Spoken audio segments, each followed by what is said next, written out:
দাঁড়িয়ে আছি little free library. এটা একটা ব্যক্তিগত লাইব্রেরি।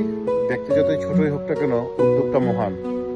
বই পড়ার অভ্যাসটা দিনে দিনে লোপ পেলেও বিদেশে মানুষের বই পড়ার অভ্যাস সত্যি প্রশংসনীয়। রাস্তার ধারে ছোট্ট করে একটি মনে হয় যেন কবুতর, বা আমরা ছোটবেলা কবুতর পেলেছি এরকম ছোট খুপটি ঘর করে, এরকম একটা খুপটি ঘরের ভিতরে শতাধিক বই রয়েছে এবং এটা ওপেন। যার যখন প্রয়োজন এখান থেকে বই নেবেন, পড়ে আবার এখানে রেখে দিবেন।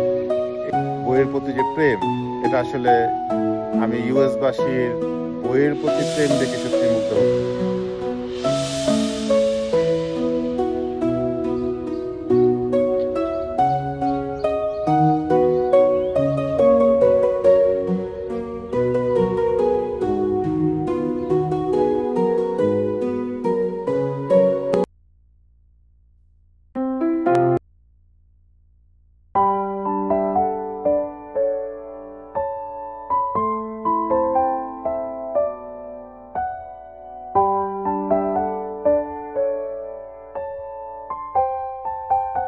Leonard's Little Free Library, Salt Valley, View Estate.